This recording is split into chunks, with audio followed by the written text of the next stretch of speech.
I was on my way to my daughter's house for dinner, looking forward to a warm family evening when my lawyer sent me a message. Call me urgently. My heart skipped a beat. I dialed the number and what he told me about my daughter shocked me. You won't believe what she wanted to do. Before we continue, please subscribe to the channel and write in the comments what time it is where you are now. My hands were steady on the quarterly reports when my phone buzzed. The screen lit up with Michael's name. Call me immediately. Emergency regarding Ida. The pen slipped from my fingers. 30 years of building Hansen Tech, and I'd never seen Michael Reed use the word emergency about family matters. I called before the display dimmed. Wyatt. His tone was like hardened metal. I have to alert you. Ida has initiated a lawsuit. She's seeking to have you deemed unfit to lead Hansen Tech. The revelation struck like freezing rain. What do you mean? That's not possible. She's my own child. She has a coalition of investors. They're arguing you've lost your sharpness because of emotional unsteadiness. I sank into my seat, gazing through the expansive windows. Seattle's horizon faded into a haze, the vista I'd observed for years while constructing this enterprise for her sake. How long do we have? The hearing is in 7 days. We must move swiftly. My throat felt parched. Just 1 week? Wyatt, she's been orchestrating this for months. The evidence is thorough. Fiscal logs depicting alleged impulsive choices. Statements from executive sessions. I rose and paced from my workstation to the glass pane. Rain traced paths down the surface like unshed sorrow. What statements? Allegations of heated reactions. Dubious tactical decisions. They're portraying you as someone unraveling. That's ridiculous. Yet as I uttered it, uncertainty seeped in. Had I displayed excessive zeal in recent discussions? Protected traditional approaches too vehemently? I realize that, but they've got documents, Wyatt, piles of them. The workspace seemed to shrink abruptly. The accolades on the shelves, images from launch events, all insignificant if my flesh and blood could strip them away. Who else is aware? The petition is confidential for the moment, but the investors she's enlisted, James Corbin, Patricia Wheeler, 3 more, they're convening tomorrow. I clutched the device firmer. She lured them with assurances of greater returns under fresh management. Her management. The disloyalty sliced sharper than any professional setback I'd endured. Ida. My gifted, driven offspring. The one I'd prepared to inherit the reins someday. But not this way. Never this way. What do you require from me? All of it. Accounting files, health records, verifying your capability. Endorsements from reliable sources. We're assembling a counter-argument from nothing in a week. I shut my eyes. 2 days prior, I'd intended to announce her elevation to CEO by year's end. Now she aimed to ruin me. Wyatt, you still there? I'm here. My words sounded alien. Arrange any sessions necessary. I'll empty my schedule. Excellent. And Wyatt, avoid facing her directly for now. We must grasp their tactics first. After ending the call, I remained in the deepening shadows. Seattle's glow sparkled beneath, but the comfort had vanished from the space, from my existence. I collected my items automatically. Jacket, portfolio, keys. The identical pattern I'd adhered to for 3 decades, yet a single conversation had altered it all. The lift dropped quietly. 50 levels below, my limbs felt shaky. In the underground lot, I lingered in my vehicle for 10 minutes, palms on the wheel, attempting to comprehend. Ida was hosting supper with her kin this evening, our regular custom. Should I attend and feign ignorance, the notion of facing her, exchanging pleasantries as she schemed my downfall? But perhaps I had to observe her demeanor, analyze her features, grasp what my daughter had evolved into. I ignited the motor and merged into Seattle's dusk flow, directing toward Bellevue, toward revelations I wasn't certain I desired. Eda's entrance swung wide before I could wrap. She appeared in her ivory pullover, grin finely tuned. Dad precisely on schedule. Her embrace seemed scripted. Enter. It's chilly outside. I scrutinized her countenance for flaws in the facade. Detected none. Sophie's been inquiring about Grandpa nonstop. Ada guided me via the entryway. She created another artwork for you. The residence wafted scents of baked poultry and deception. I trailed her to the spacious culinary area where Trevor arranged the settings. He glanced up with anxious vigor. Wyatt, great to see you. His grip extended overly. May I offer you a beverage? Wine or stiffer? Wine will do. I observed Eda navigate the kitchen, precise, composed, mirroring her conduct in boardrooms. Sophie dashed in, clad in pigment-smeared dungarees. Grandpa! I hoisted her effortlessly, thankful for an authentic element in this abode of facade. What's this about an illustration? It's us at the workplace. Look, that's you at your large workstation, and that's me in the rotating seat. She shoved a colored sketch toward me.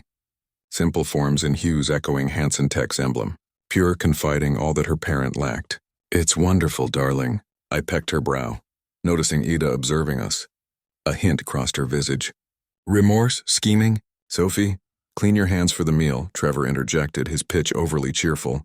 Ida shifted amid range and surface with habitual skill. Dad, you appear weary. Perhaps you ought to relax further. The weighted inquiry. I locked gazes with her. Labor maintains my acuity. Incidentally, how's the finance division faring? She halted, ladle midway to her lips for sampling. Let's skip work talk during supper. Since when? I maintained a casual inflection. You typically enjoy debating fiscal forecasts. Not this evening. She pivoted back to the cooker. Kinship moments are hallowed. Hallowed like fidelity once was. Trevor coughed. Sophie crafted that during her creative session today. She's been mentioning an office trip again. Possibly next week, I replied, pondering if I'd retain an office by then. Sophie settled into her elevated chair. Grandpa, can you recount the tale of the initial machine? Which tale, dear? When you established the firm in the shed. I eyed Ida. She carved poultry with exacting accuracy. That occurred prior to your mama's birth. We possessed merely concepts and resolve. And Grandma Elena assisted, Sophie contributed. The blade stilled. Ida's frame stiffened. Indeed, I murmured gently. Grandma Elena aided in all aspects. Quietude extended. Trevor bridged it by activating ambient tunes, something symphonic and secure. The meal advanced with contrived ordinariness. Sophie prattled on preschool. Trevor elaborated his recent design endeavor. Ida posed courteous queries on my wellness, my rest, if I was nourishing adequately. Each phrase resembled scouting. The poultry is superb, I remarked. Mother's formula. Ida's timbre held a sharpness. She always claimed cuisine concerned affection, not flawlessness. Another charged remark. Elena had voiced that often while urging me to reduce office hours.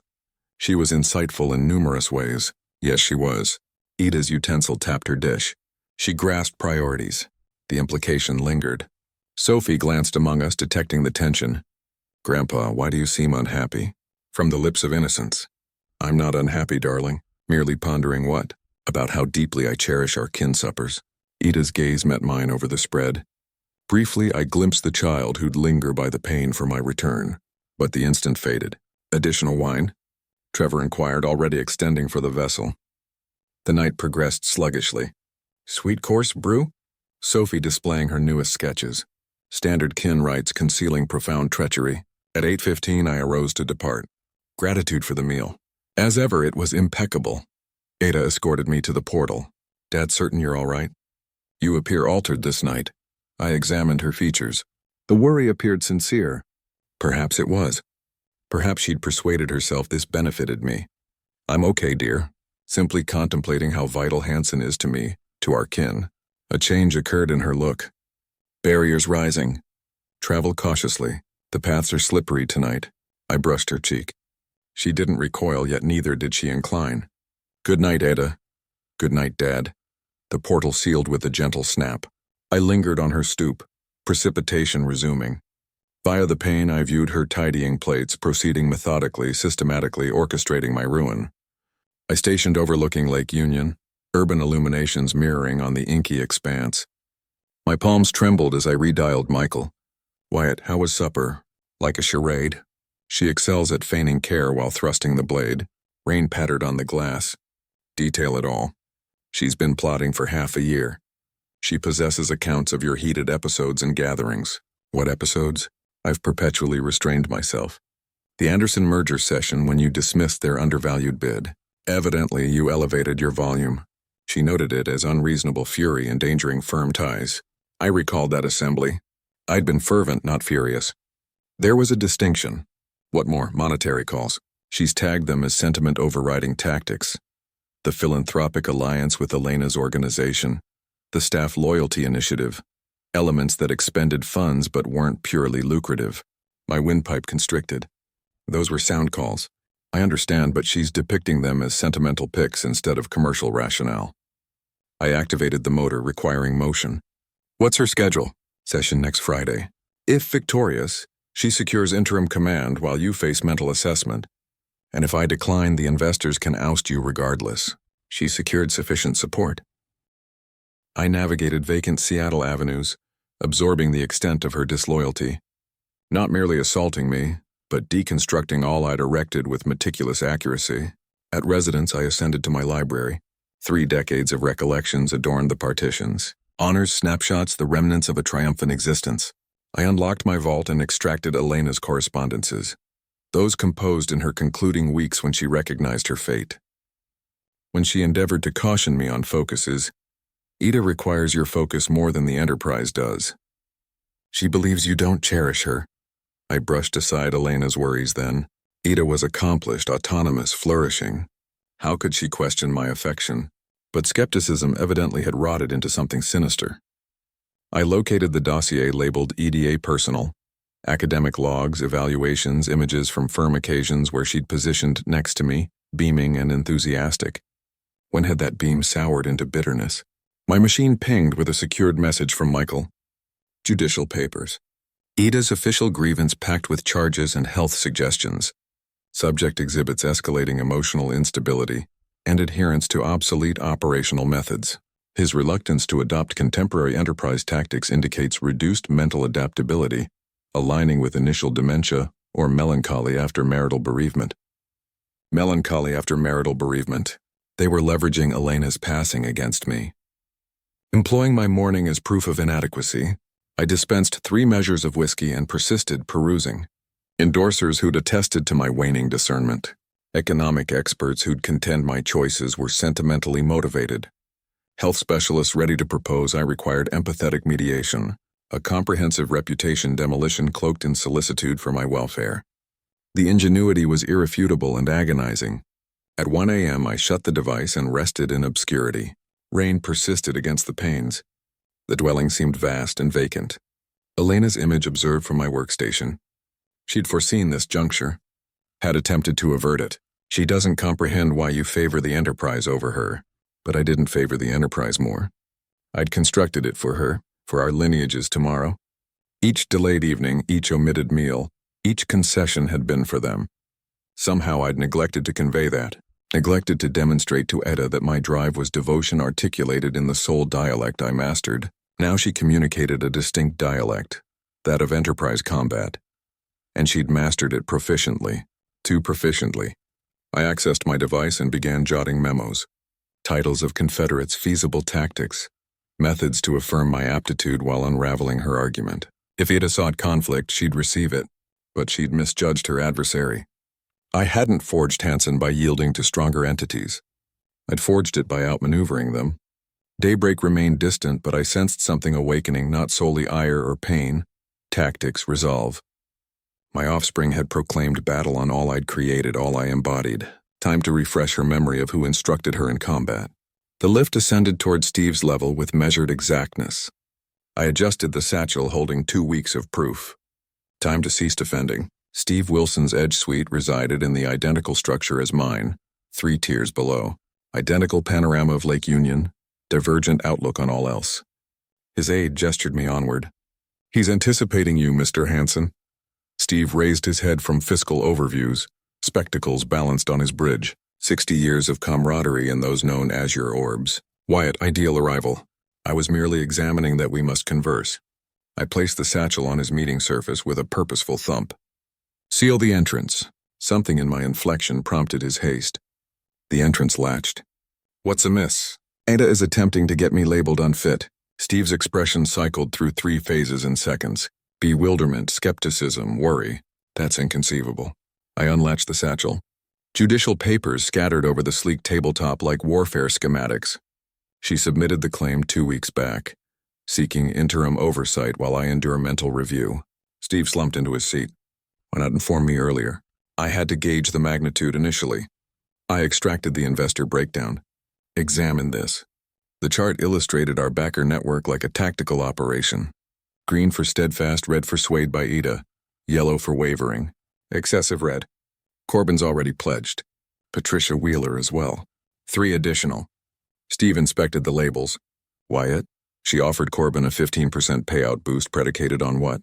Personnel reductions. She discusses deploying AI and mechanization. I experienced a chill embed in my core. That would erode the organizational ethos we cultivated for 30 years. But youthful backers don't grasp that. They solely value figures. Steve had been tracking inner dialogues. Co-founder rights encompassed entry to firm messaging networks. The data he'd amassed depicted a vivid image. Ida had been methodical. Each shareholder approached with tailored promises. Corbin got profit projections. Wheeler received efficiency studies. Others heard modernization speeches. She's selling them a fantasy, I said. A profitable fantasy. Steve pulled up email chains on his computer. Look at these revenue forecasts she's sharing. The numbers were aggressive, unrealistic, based on firing half our senior staff and automating customer service. This isn't innovation. It's corporate vandalism. Try explaining that to shareholders watching tech stocks so soar. I spread financial reports across the table. Our actual performance over 3 years. Steady growth, consistent profits, satisfied employees. We've averaged 12% annual growth. I said our retention rate is 94%. Customer satisfaction scores are industry-leading. But she's promising 25% growth through strategic restructuring. The phrase made me sick. Strategic restructuring. Corporate speak for destroying lives. What about Corbin? Is he completely lost? Steve leaned back. Maybe not. He respects long-term stability, but he's scared of missing the next big wave. Then we remind him what happens to companies that chase every trend. I pulled out a folder marked Competition Analysis. Companies that had followed EDA's preferred strategy. Most had imploded within 5 years. Remember TechFlow Industries? Steve nodded grimly. Automated everything. Stock price tripled. Then customer service collapsed. Exactly. They're worth 20% of their peak now. We spent the next hour mapping strategy. Which shareholders could be saved? What evidence would convince them? How to present our case without seeming desperate. The rain outside had intensified. February in Seattle meant constant gray skies. Perfect weather for corporate warfare. There's something else, Steve said quietly. Her legal representation. Laura Blake. Michael briefed me. She's good. Aggressive. Turns courtrooms into theater. Then we give her a better show. Steve's computer chimed with a calendar reminder. Board meeting next week. Routine quarterly review. She'll make her move there, I said. Unless we move first. I closed the briefcase but left the analysis document spread across Steve's table. Visual evidence of our campaign. Schedule a meeting with Corbin, I said. This week private lunch. What's your angle? Fear. Show him what happens to investors who bet against proven leadership. Steve was already reaching for his phone, scrolling through contacts. Thursday work. Morton's downtown. Perfect neutral ground. The afternoon light was fading outside. In 2 hours, I'd transformed from victim to general. Etta wanted a war. She'd get one. But she'd underestimated her enemy. I hadn't built Hans and Tech by surrendering to superior forces. I'd built it by outthinking them. Michael's law office occupied the 20th floor of Columbia Center. All mahogany and leather-bound authority. I arrived 10 minutes early. Briefcase heavy with Steve's intelligence. The receptionist offered coffee. I accepted. This would be a long morning. Mr. Hansen. Michael appeared in his office doorway. Ready for war? His conference room had been transformed into a command center. Ada's lawsuit documents covered one wall. My defense materials occupied another.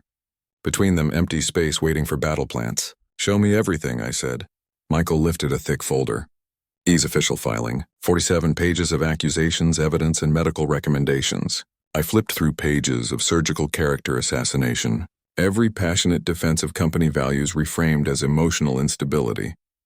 Every innovative risk repositioned as declining judgment. She claims you've lost touch with market reality. Our profits grew 12% last year. But she says that's due to her initiatives, not yours. Classic rewriting history with herself as the hero. What about her evidence? Michael pulled out a separate stack. 6 months of documentation. Meetings where you allegedly showed inappropriate emotional responses. Financial decisions she labels as sentiment over strategy. The Anderson acquisition. The charity partnership with Ella Lena's foundation. The employee retention program. All good decisions, all profitable in the long term. All dismissed as emotional weakness. And her legal representation. Laura Blake. Michael's expression darkened. 38 wins in 42 competency hearings. She specializes in family business disputes, meaning she knows how to make loving fathers look like declining patriarchs. I studied Blake's photograph on Michael's computer. Sharp features, predatory smile. Woman who built a career on destroying family legacies. Laura Blake is known for turning court sessions into theater. Then we write a better script. Michael pulled out our defense strategy, character witnesses, financial evidence, medical evaluations, proving my mental acuity. I've scheduled cognitive assessments with 3 independent doctors. Blood work, psychological evaluation, complete physical. Overkill necessary. Blake will question your competence from every angle. The irony was bitter. At 62, I was sharper than most men half my age. But Ida had weaponized my grief over Elena's death. She's claiming delayed trauma response, emotional deterioration following spousal loss, manifesting in poor business judgment, and increased volatility. Using Elena's memory against me, the calculation was breathtaking. What's our counter strategy? Michael smiled for the first time that morning. Turn her greatest strength into weakness. He spread out our own evidence. Ita's promises to shareholders. Unrealistic financial projections. Email chains showing her 6-month deception campaign. We're filing a countersuit for what? Breach of fiduciary duty, conspiracy to defraud shareholders, intentional infliction of emotional distress. The last charge felt personal, which it was. Will it work? It'll force her to defend her own actions instead of just attacking yours. Michael produced a formal document, our counter lawsuit. 23 pages of legal accusations wrapped in corporate language. She'll be furious, good. Angry people make mistakes. I signed the papers with steady hands. No trembling now, just cold determination. When do we file? Today. Blake will have it by 5 p.m. The rain outside had turned to sleep. February in Seattle was always brutal. Perfect weather for legal warfare. One more thing, Michael said. The hearing date? March 15th, 3 weeks. I calculated rapidly. Enough time to prepare witnesses. If we move fast, Michael's assistant knocked. Excuse me. Mr. Wilson is here for the 11:30 appointment. Steve entered carrying his own briefcase. The alliance was expanding. Gentlemen, he said, ready to save our company. The 3 of us stood around the conference table looking at evidence of family betrayal, spread across polished mahogany. Etta wanted top-play legal games, I said. Now she gets to learn the rules. Outside, Seattle's skyline disappeared into gray mist. But inside this room, clarity was crystallizing. War had been declared. Positions had been chosen. Time to remind my daughter who taught her how to fight. I arrived 15 minutes early, choosing a table by the window overlooking the market's controlled chaos. March in Seattle brought tentative spring warmth, vendors hawking early flowers beneath cloudy skies. The coffee was bitter, appropriate. Ada appeared at 2:15 sharp. Dressed in her charcoal business suit, armored for battle, she surveyed the calf before approaching, calculating exits and witnesses. Dad. She sat across from me, maintaining distance. Thank you for coming. Your message said it was important. I studied her face. She looked tired, thinner than at our last dinner. Carrying the weight of deception wasn't easy, even for her. How's Sophie? Fine. Asking about you. The words carried accusation. I was the absent grandfather, the workaholic father, the man who chose business over family. And Trevor busy with his projects. Her voice was carefully neutral. We were dancing around the real conversation. 2 combatants testing defenses before engaging. Etta, why didn't you come to me directly? Something flickered in her expression. Surprise, guilt about what? Still maintaining the lie. Impressive about your concerns, your ideas for the company, your plans. When I tried, you were always busy with the company. There it was. The heart of everything. I built this for you. Her laugh was bitter. No, Dad, you built it for yourself. I was just an addition. The accusation hit like a physical blow. That's not true, isn't it? She leaned forward, anger breaking through careful control. Every family dinner interrupted by business calls. Every vacation cut short for meetings. Every school play you missed because of board presentations. Memories flooded back. Elena's disappointed faces. Ada's resigned acceptance when I couldn't attend her college graduation ceremony. I was providing for our family. You were feeding your ego.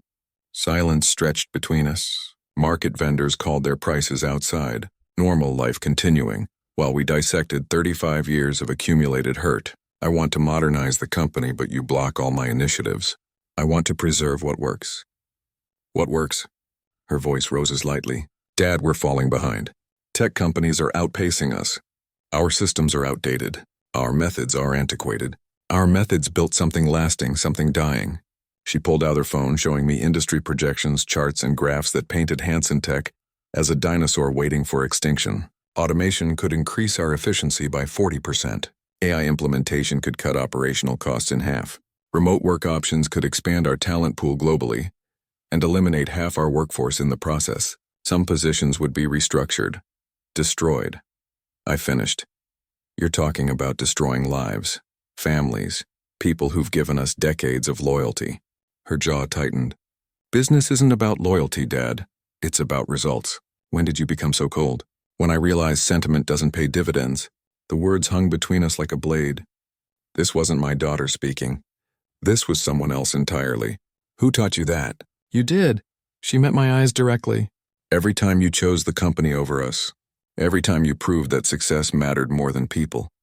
I felt something break inside my chest. Not anger, not betrayal, understanding. I never meant. You never meant a lot of things, Dad. She gathered her phone and purse. But intentions don't change results. Ida, wait. She stood looking down at me with Elena's eyes in a stranger's face. I'm not the little girl waiting by the window anymore. I don't need your approval. I don't need your permission, and I don't need your company. But you want it. I want to save it from you. She turned and walked toward the exit, heels clicking against hardwood floors. At the doorway, she paused. Give Sophie my love. Then she was gone, disappearing into the market crowd. I sat alone with cold coffee and colder understanding. My daughter wasn't just taking my company. She was taking revenge for 35 years of perceived neglect. And maybe she was right. The courthouse steps were slick with morning rain. I climbed them slowly, briefcase in hand, watching Ida's legal team arrange themselves like predators. Laura Blake stood at their center, sharp suit gleaming under gray Seattle skies. Ida wore navy blue, conservative, competent. The beautiful daughter protecting family assets from a declining patriarch. She didn't meet my eyes. Inside the courtroom buzzed with quiet energy.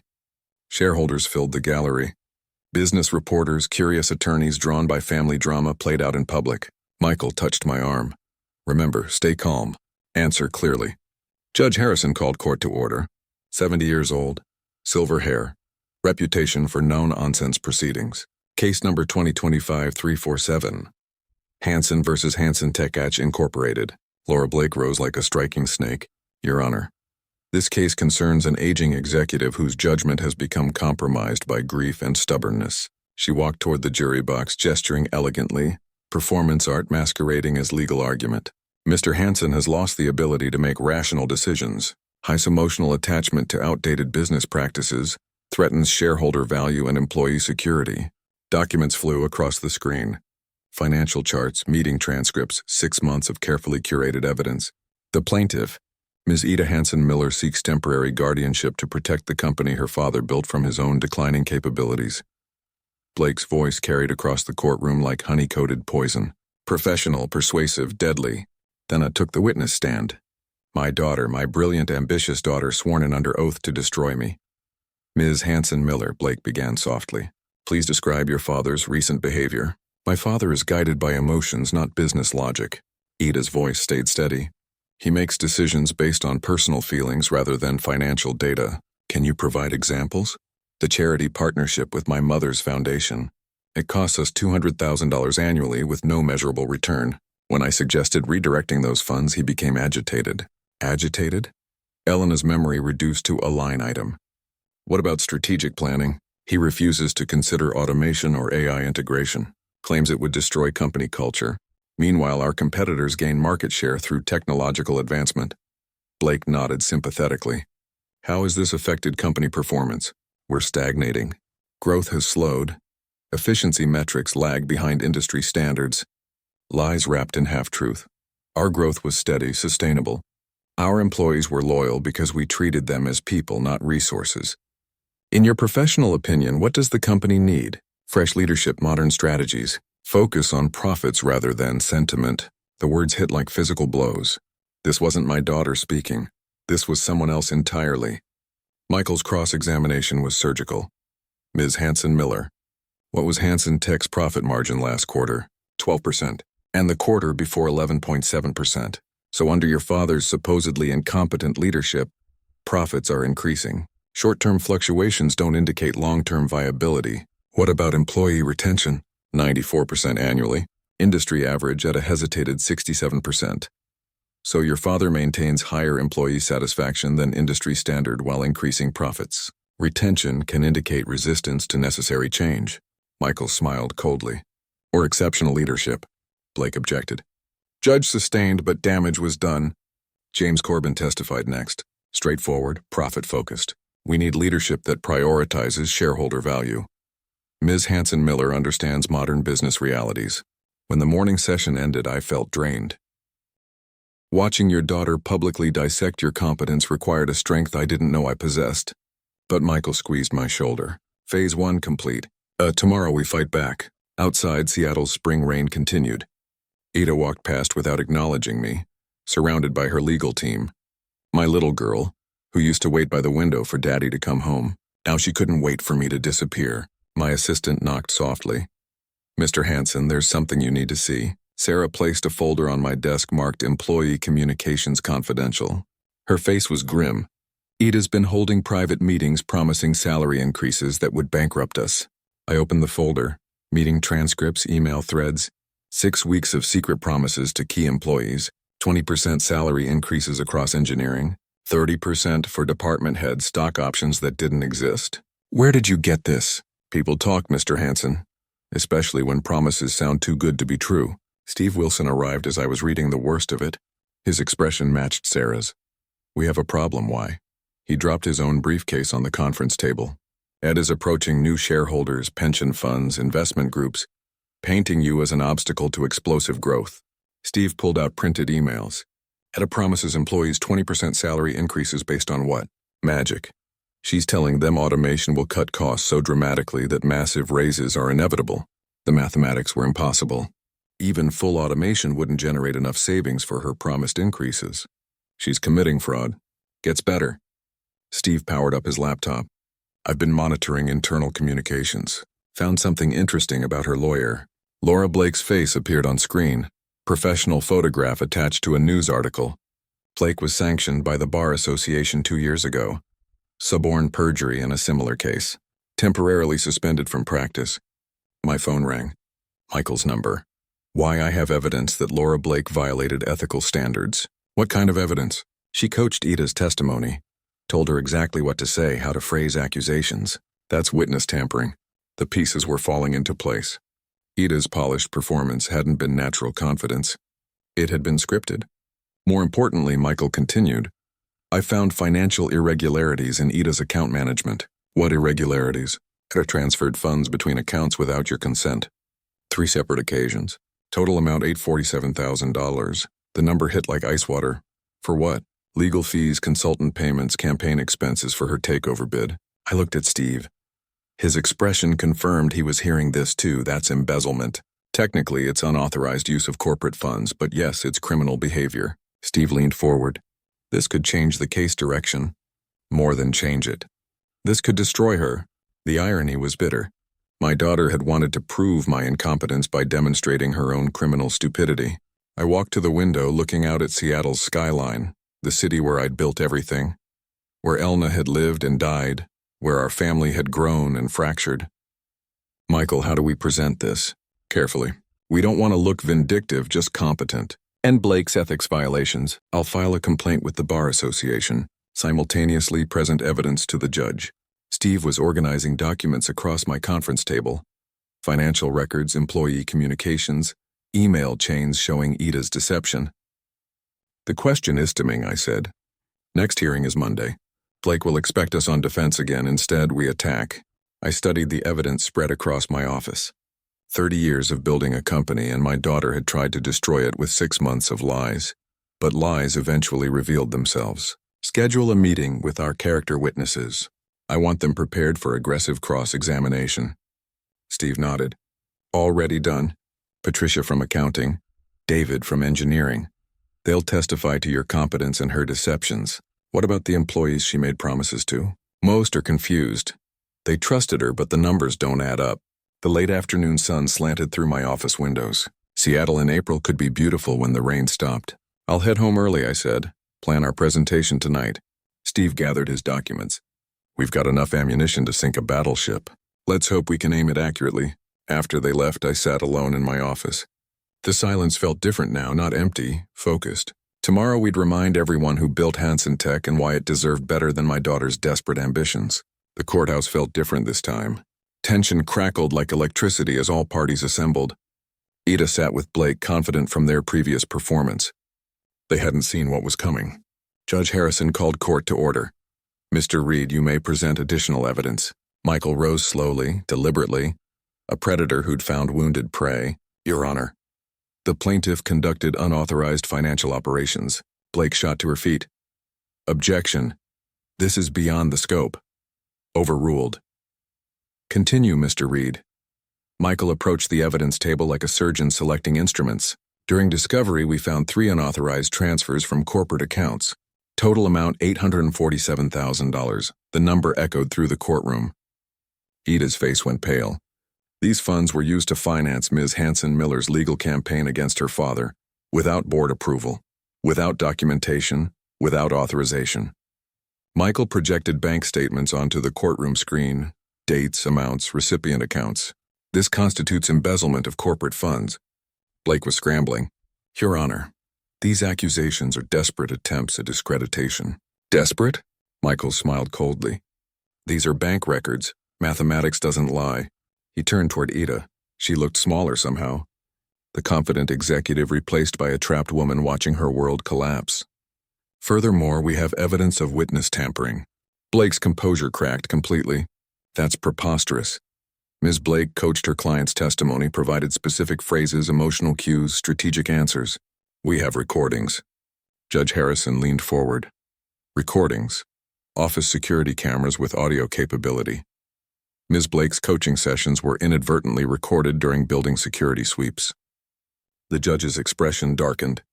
"I want those recordings reviewed immediately." When my turn came to testify, I felt calm, centered, ready. Mr. Hansen," Michael began formally. "How long have you managed Hansen Tech?" 30 years.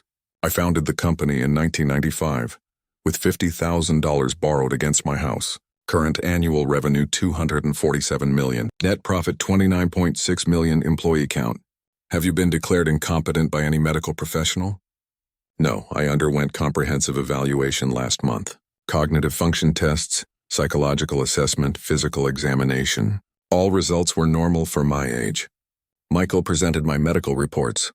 Clean bills of health from 3 independent doctors. In your professional opinion, why is your daughter pursuing this legal action? I looked at Ida. She was staring at her hands, unable to meet my eyes. She believes I've prioritized company culture over maximum profits. She wants to implement automation and cost-cutting measures that would eliminate jobs and reduce employee benefits. Is profit maximization always the correct business strategy? No. Sustainable growth requires balancing profitability with employee satisfaction, customer loyalty, and community responsibility. How has this philosophy affected company performance? We've maintained consistent growth for 30 years. Employee retention exceeds industry standards. Customer satisfaction scores remain in the 95th percentile. Michael nodded. I've managed this company for 30 years and know every number, every employee, every strategic decision. My daughter wants to sacrifice long-term stability for short-term gains. Blake's cross-examination was desperate. Mr. Hansen, isn't it true that you've resisted modernization? I've resisted reckless change. Technology serves business goals, not the reverse. Your daughter claims you're emotionally unstable. My daughter is young and impatient. She confuses passion with instability, conviction with stubbornness. She says you make decisions based on sentiment. I make decisions based on experience. 30 years of building something lasting. Blake kept attacking, but her arrows were missing their target. The evidence was overwhelming. Ida had overplayed her hand spectacularly. When Corbin testified again, his confidence had evaporated. I may have been overly optimistic about projected returns. Are you still supporting Ms. Hansen Miller's leadership bid? Long pause. I'm reconsidering my position. Blake's closing argument sounded hollow. Despite these allegations, the core issue remains. Mr. Hansen's resistance to accessory modernization. But Michael's response was surgical. The core issue is whether a daughter can steal her father's company through lies, embezzlement, and witness tampering. Judge Harrison's face was granite. Order in the court. Given the serious allegations of financial misconduct and potential ethics violations, this case requires additional review. Ida finally looked at me. Her eyes were Elna's eyes, filled with confusion and fear. The court will reconvene in 1 week for final decision. As the courtroom emptied, Ida approached slowly. Dad. For a moment, she looked like the little girl who used to ask for bedtime stories. I never meant for it to go this far. But it did, sweetheart, it did. She walked away with her ruined legal team, leaving me alone with the wreckage of our family. Victory felt hollow when it meant destroying your own daughter. All rise for the Honorable Judge Harrison. The courtroom stood as one. Shareholders, lawyers, family members who'd become strangers. I felt Steve's reassuring presence beside me as the judge entered with the weight of decision. Judge Harrison settled behind his bench, papers arranged with judicial precision. Please be seated. The silence was absolute. 3 months of family warfare reduced to this moment. In the matter of Hansen versus Hansen Tech Incorporated, I have reached my decision. My heart hammered against my ribs. Across the aisle, Etta sat rigid in her chair, Laura Blake's hand on her shoulder.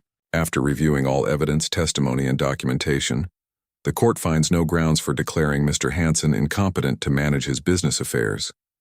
Relief flooded through me like warm water, but it felt hollow. Furthermore, the evidence of financial irregularities and potential witness tampering raises serious concerns about the plaintiff's conduct. Ida's shoulders sagged. The fight went out of her completely. The case is dismissed. Mr. Hansen retains full control of Hansen Tech Corporation. Steve leaned forward. Justice has prevailed. But justice felt cold when it meant destroying your daughter. Michael shook my hand professionally. Congratulations, Y. Your competency has been vindicated. Vindicated. The word tasted bitter. Across the courtroom, James Corbin was already moving toward us. Opportunistic as always. Mr. Hansen, I want to express my full confidence in your continued leadership. Yesterday, he was backing Ed's revolution. Today, he was my loyal supporter. Of course, James, business as usual. Laura Blake gathered her papers with mechanical precision. Her career had taken a significant blow. Ida sat motionless, staring at her hands. The courtroom began emptying. Reporters scribbled notes. Shareholders whispered strategies. Normal people returning to normal lives after watching a family tear itself apart. But I couldn't move. Victory should feel better than this. Steve touched my arm. You did what you had to do, did I? Or did I just prove Ida right about my priorities? You protected what you built, what we built. The company was safe, my reputation intact, the shareholders reassured. Everything I'd fought for preserved, except my relationship with my daughter. Ida stood slowly, gathering her purse. Trevor waited by the courtroom doors, relief evident on his face. The ordeal was over for him too, but she looked so small, so defeated. I made a decision that surprised even me. Ada, she turned, eyes red-rimmed but dry, no tears left. Dad, this doesn't have to be the end of our story. Something flickered in her expression. And hope, fear. I lost everything. No, you only lost a battle, not the war with life. Steve was watching us carefully. Michael pretended to organize papers while listening. Can we talk privately? Ida glanced at Trevor. He nodded encouragingly. Not here, she said quietly. Coffee somewhere neutral. You need time to process this.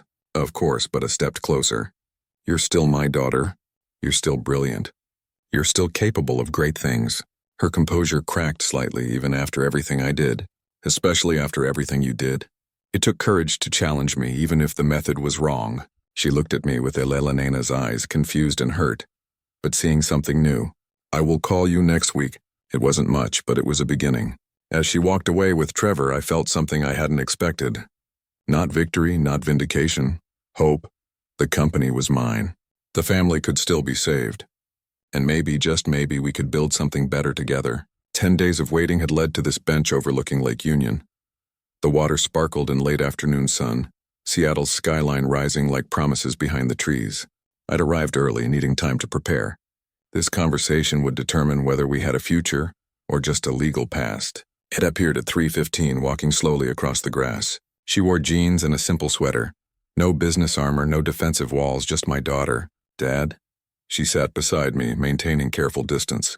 Thank you for coming. I've been thinking about what you said at the courthouse. The lake lapped against the shore. Joggers passed, normal life continuing while we attempted to rebuild ours. Dad, I never felt like you were proud of me. The words hit like physical blows. Ida, every achievement felt invisible. Every success seemed less important than the next board meeting. I turned to face her fully. I was always proud of you. I just didn't know how to show it. Mom tried to tell you. She said I needed words, not just opportunities. Elena's voice echoed across 5 years. She needs your attention more than the company does. Your mother was wiser than I gave her credit for. I wanted to prove I was worthy of your love. My love doesn't need proof. It's unconditional. She laughed bitterly. Then why did it feel so conditional? Why did every conversation become about work? Why was the company always more important? I stared at the water, watching sailboats navigate toward harbor. How do you explain 30 years of misguided priorities? I built Hanson for you. For our family's future. Every late night, every missed dinner, every sacrifice, I thought I was providing security. But you were also providing distance. Yes, I was. The admission felt like releasing held breath. I confused providing with parenting, success with love. Ada's eyes filled. I needed my father, not a benefactor, and I needed to learn the difference. Silence stretched between us, not uncomfortable now, honest.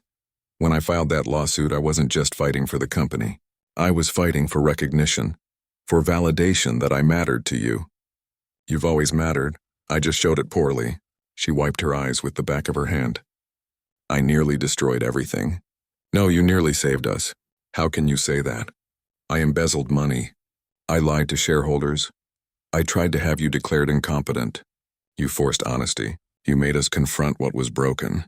The lake reflected afternoon clouds. Seattle in late spring felt full of possibility. What happens now? She asked. That depends. Do you still want to modernize the company? You'd trust me with that. What do you say about shared leadership? Ida stared at me. Are you ready to trust me with part of the company? I'm ready to trust you with the future of the company. Her breath caught. Meaning co-CEOs, your innovation. My experience, partnership instead of war. You do that after everything? Because of everything. You were right about modernization. I was right about culture. Together we could build something Elena would be proud of. Ida stood pacing to the W-sedge. I watched her process the proposal, seeing Elena's thoughtfulness in her movements. Full partnership, equal authority, shared responsibility, father-daughter, leadership team. She turned back. What about the board? Steve's already supportive. The shareholders want stability and growth. We can provide both. And the employees, they'll respect the Hanson name. Both of us. She walked back, sitting closer this time. I have conditions. Name them. Full transparency, no decisions without consultation. Modern technology implementation. Employee profit-sharing program, agreed, my conditions. Maintaining company culture.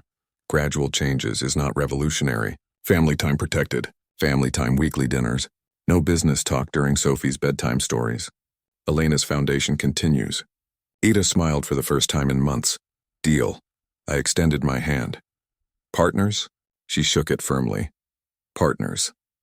Then she surprised me by leaning forward, hugging me tightly. I love you, Dad. I love you too, sweetheart. I always have. We held each other by Lake Union as the afternoon faded. Father and daughter becoming something new. Business partners, family, future. The kitchen smelled like Elena's favorite recipe. Ida moved between stove and counter with practiced efficiency. But tonight felt different. Celebration was in every gesture. Dad, I prepared your favorite dish. I arrived carrying a wrapped package and my grandfather's smile. Something smells like your mother's cooking. Same recipe, same love. The table was set formally but warmly. Candles, good china, the kind of attention reserved for special occasions. Sophie bounded into the room wearing a dress with paint stains. Grandpa. Sophie, Grandpa brought you something special. I handed her the wrapped package. She tore through paper with 4-year-old enthusiasm, revealing a miniature business suit for when you're ready to run Hanson. Sophie giggled, holding the tiny jacket against herself.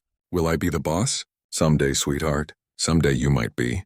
Trevor emerged from his office, architectural plans tucked under his arm. I'm glad we're one family again. So am I mean it completely.